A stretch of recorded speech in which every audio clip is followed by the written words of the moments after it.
Dernière édition d'information. Bonsoir mesdames et messieurs, le sommaire de ce journal. Les résultats provisoires de l'élection présidentielle annoncés progressivement par la commission électorale indépendante. Des résultats égrenés depuis l'après-midi du dimanche 1er novembre par le porte-parole de la CEI, Émile Ebrotier, en direct des canaux du groupe RTI.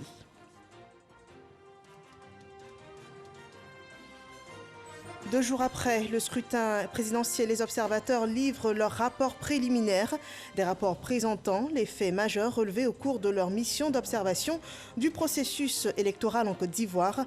Suivez dans ce journal le détail de ces rapports.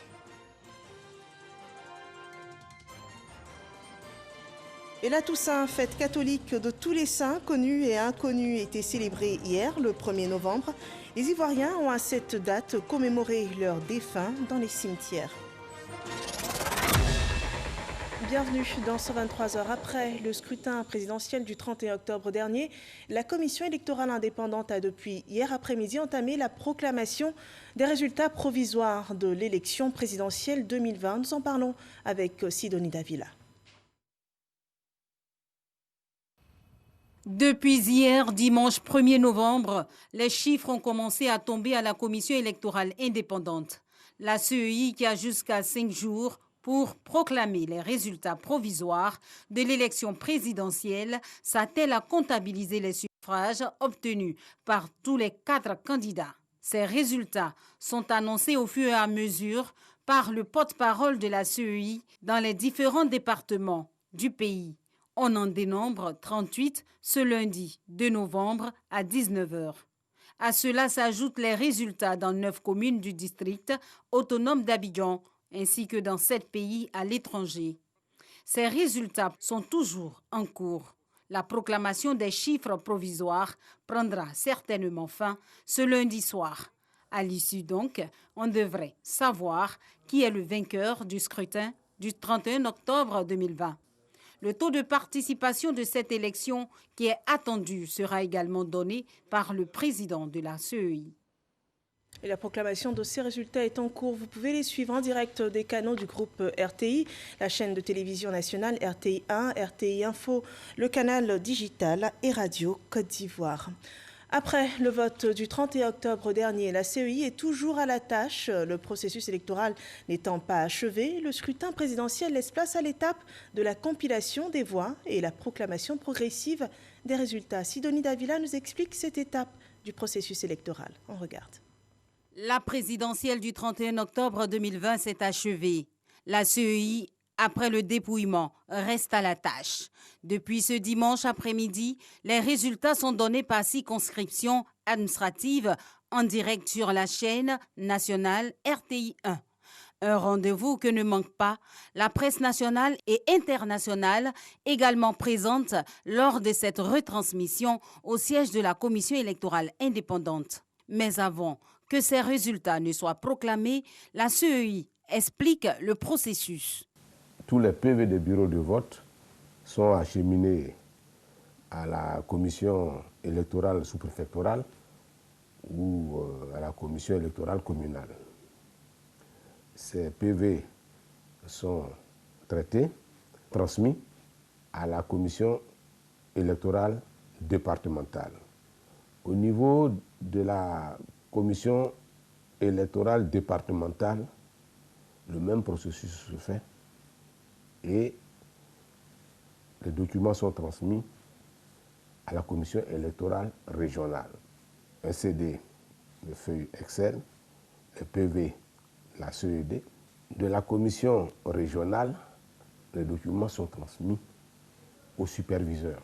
Je vous rappelle que chaque région est supervisée par un commissaire central. Et c'est ce commissaire central qui va valider les résultats qui sont soumis à son approbation.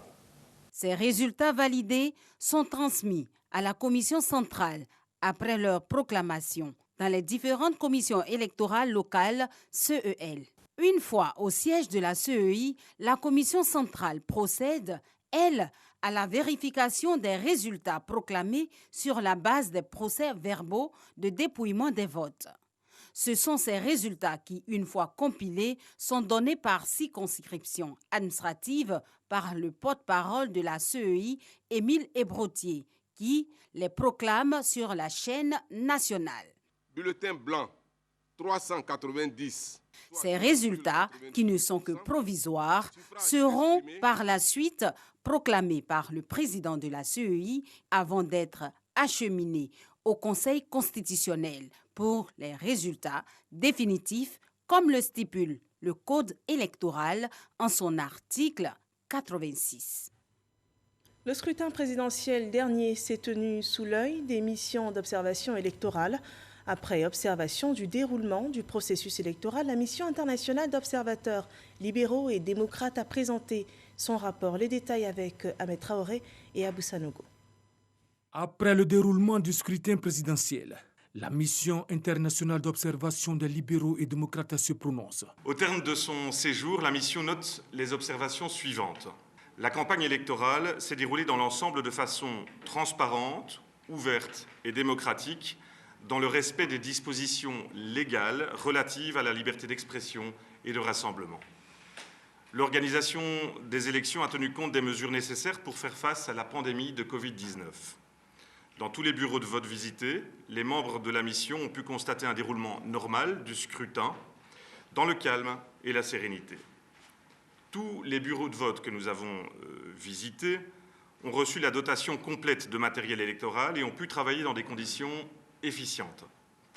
Les électeurs présents dans les bureaux de vote ont pu exercer leur droit de vote conformément aux dispositions prévues à cet effet, à savoir l'inscription préalable sur la liste électorale, la présentation d'un document d'identité et la prise de l'empreinte digitale de l'électeur.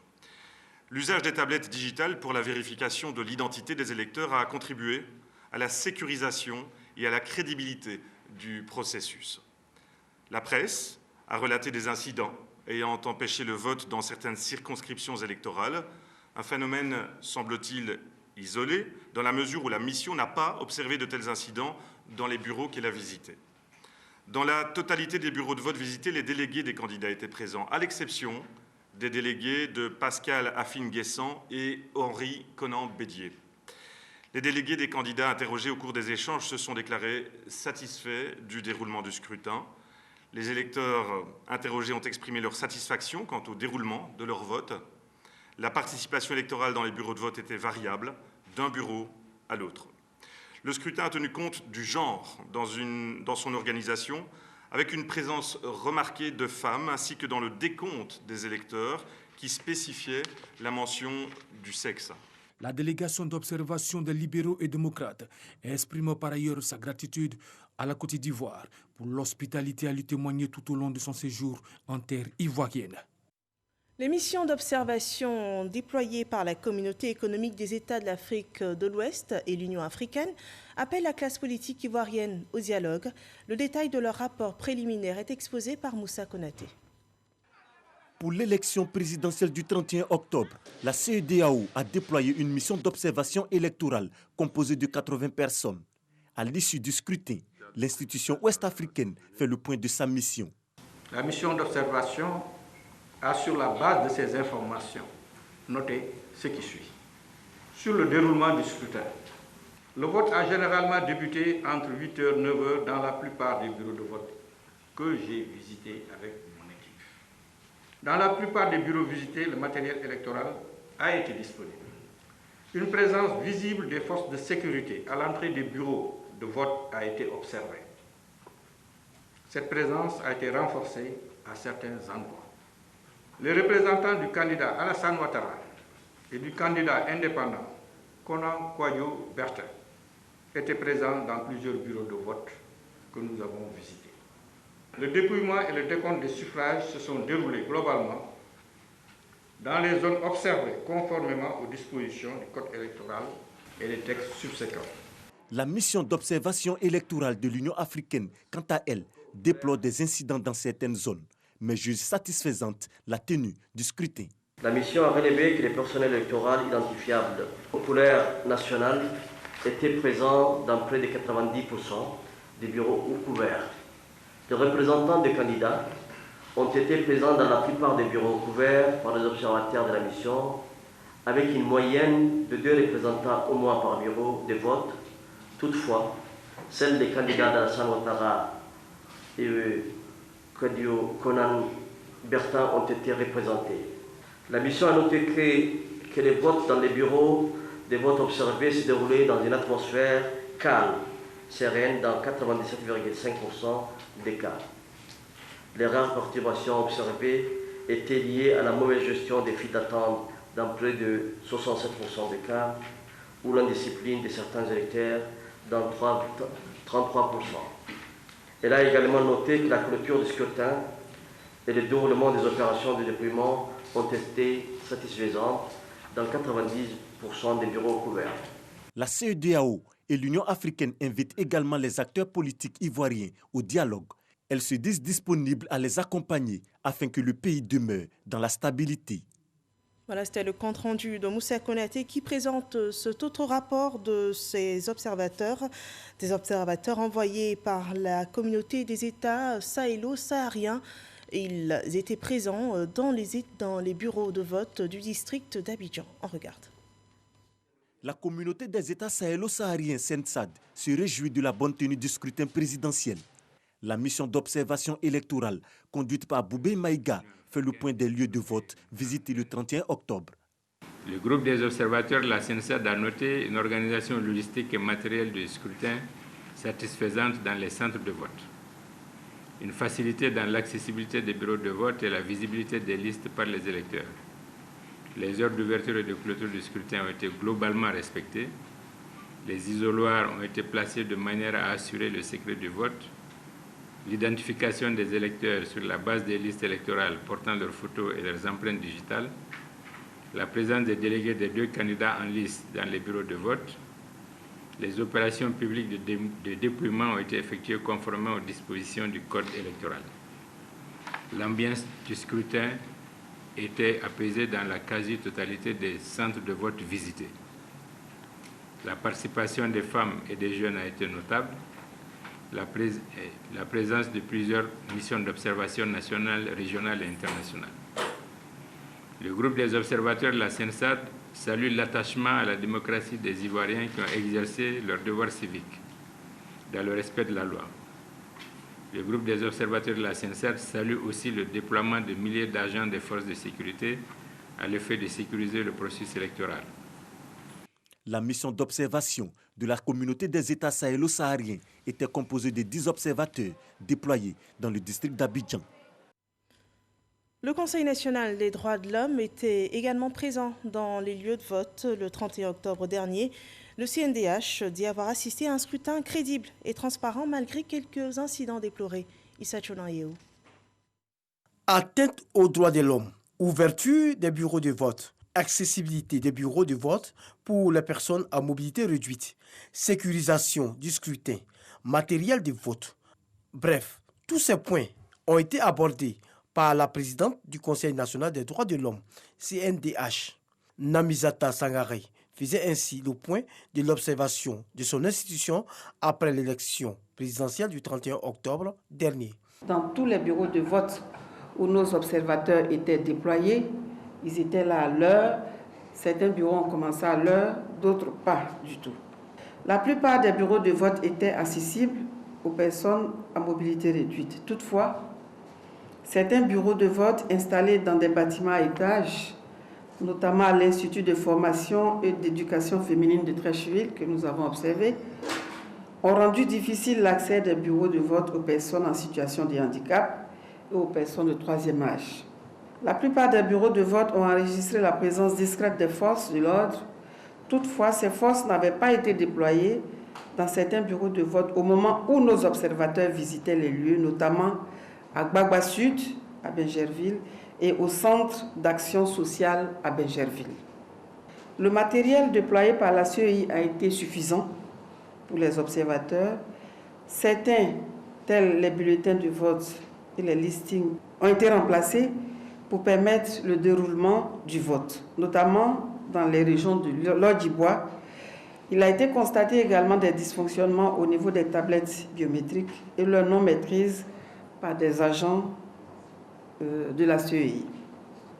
Dans certains lieux de vote, notamment à Blocos, il a été constaté également que les forces de l'ordre ont protégé la logistique électorale et les agents électoraux. Les incidents qui ont émané ce scrutin ne sont pas passés sous silence. Le CNDH a enregistré au total 213 incidents sur l'ensemble du territoire jusqu'à 18h47. 66 saccages et incendies des lieux et matériels de vote, notamment à Lakota, à Boville, à Ferry, à Kassé, à Toubou. 7 agressions physiques sur des observateurs du CNDH qui ont vu leur gilet brûlé et 3 cas de séquestration d'agents d'observateurs CNDH à Ouaninou, à Yamsokro et à Languibonou. Des manifestations et empêchements de vote dans 46 localités, on peut citer à Bengourou, Niablé, Bangolo, Daoukro, Bongwanou, Yamsokro et Akupé. Des cas d'affrontement entre les populations, notamment à Sakassou, Tiebissou, Eoumé, Yamsokro et Niablé. Des dépouillements avant terme, notamment à l'épée, à Coupé, Biangouman, suite aux violences constatées. Des atteintes au secret de vote dans certaines localités, notamment à Séguélon et à Madinane. Tout en faisant des recommandations au gouvernement, à la CEI, Commission électorale indépendante, et aux candidats, le CNDH juge crédible le scrutin. Hormis quelques incidents rapportés dans certaines localités, le scrutin s'est déroulé de façon honnête, dans des conditions acceptables et dans la sérénité grâce à l'implication des forces de sécurité déployées pour la sécurité du scrutin. Pour les scrutins à venir, le CNDH a proposé le renforcement de la sécurisation du matériel afin que les élections se déroulent dans les meilleures conditions. Nous poursuivons avec ces rapports préliminaires des missions d'observation, le point de l'organisation Arche de la paix internationale et également le point des observateurs de la plateforme des ONG et associations africaines et pour la promotion de la démocratie et de la bonne gouvernance. On voit cela avec Sidonie Davila. Au cours du scrutin présidentiel, plusieurs missions d'observation étaient sur le terrain. À l'issue de leur mission, qui est essentiellement d'observer, l'une d'entre elles, la mission d'observation de la plateforme des ONG et associations africaines pour la promotion de la démocratie, de la bonne gouvernance plafond, nous livre un pan de son rapport. Le scrutin dans cette dynamique s'est déroulé dans une atmosphère consensuelle, dans un esprit de démocratie avérée. Au vu de ces observations, la mission considère que l'élection présidentielle du 31 octobre 2020 s'est déroulée dans le calme. Tout comme la mission d'observation plafond, Arche de la paix internationale fait partie des organisations accréditées par la CEI. Leur rapport est lu par le chargé de communication. Le partiel électoral est arrivé à temps dans l'ensemble. En somme, nous pouvons dire que les élections se sont bien déroulées sur l'ensemble du territoire national. Au total, ce sont 110 missions d'observation accréditées pour 14 753 observateurs présents sur le sol ivoirien lors de cette élection. Et sur les incidents relevés par les observateurs, les forces armées annoncent avoir démantelé les barrages érigés à Yamoussoukro. Il régnerait à 16h le grand calme dans la capitale politique après de fortes manifestations ces dernières heures. Abou Sanogo. Poste de commandement numéro 17 basé à la garde républicaine à Yamoussoukro ce dimanche 1er novembre. Il est 23h. L'opération barrissement de l'éléphant occupe le terrain. Les forces de défense et de sécurité procèdent ici à la suppression des barricades qui avaient été érigées sur la voie nationale et des rues de Yamoussoukro et qui empêchaient la circulation des personnes et des biens. Barricades qui avaient été dressées par des jeunes manifestants.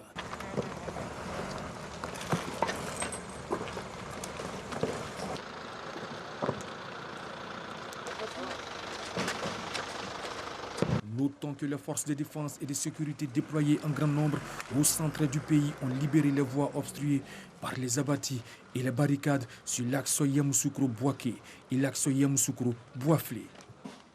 Le lendemain du scrutin présidentiel, c'était le 1er novembre. Ce jour était célébrée la Toussaint, la fête catholique au cours de laquelle tous les saints connus et inconnus sont honorés. Les familles en Côte d'Ivoire ont profité de ce jour pour fleurir les tombes de leurs proches décédés. Moment de recueillement et de prière pour l'être aimé disparu. Salima Toudia. Cet homme, accompagné de ses fils, est venu se recueillir sur la tombe de sa défunte épouse en ce jour spécial de la Toussaint. Nous venons déposer une gerbe sur la tombe de leur mère. Elle nous a dévancés et nous avons toujours une pensée pieuse pour elle. Donc à chaque fois, on vient visiter, même si ce n'est pas la fête, la tombe de temps en temps, nettoyer, mettre de l'ordre. Un moment douloureux qui ravive les souvenirs enfouis dans les mémoires. On se recueille sur les tombes en pensant à ce que nous avons vécu ensemble sur cette terre ici et lorsque nous nous retrouverons dans la maison du Père. Elle me manque énormément et je prie Dieu pour que son âme et les âmes de tous les défunts reposent en paix. Ce 1er novembre marque la fête catholique de la Toussaint, au cours de laquelle l'Église catholique honore tous les saints, connus et inconnus. Les familles se rendant au cimetière sont souvent assistées par des hommes qui y travaillent. Il y a des parents, après l'enterrement, quand ils donnent d'eau, ils peuvent faire 2 ans, 3 ans avant de revenir. Quand ils viennent pour retrouver la tombe, c'est difficile. Donc nous leur demandons l'année et la date de naissance, la date du décès. Une fois qu'on a ça, on sait quelle zone il faut entamer et puis retrouver la tombe rapidement. Le cimetière, resté accessible, n'a pas enregistré assez de visites. Du côté des fleuristes à l'entrée du cimetière, on s'impatiente à rentrer dans les fonds. Ça fait plus de 18 ans, nous on va au cimetière ici. On a vendu, mais avant ça, moi je poussais jusqu'ici. Ce 1er novembre 2020, au lendemain de la présidentielle du 31 octobre, quelques familles ont pu se recueillir sur les tombes de leurs défunts dans les cimetières. Voilà la fête de la Toussaint, fête de tous les saints, à ne pas confondre avec la fête des morts, célébrée ce 2 novembre. Voilà, ce journal est terminé. Merci de nous avoir suivis. Excellente fin de soirée sur RTI 1.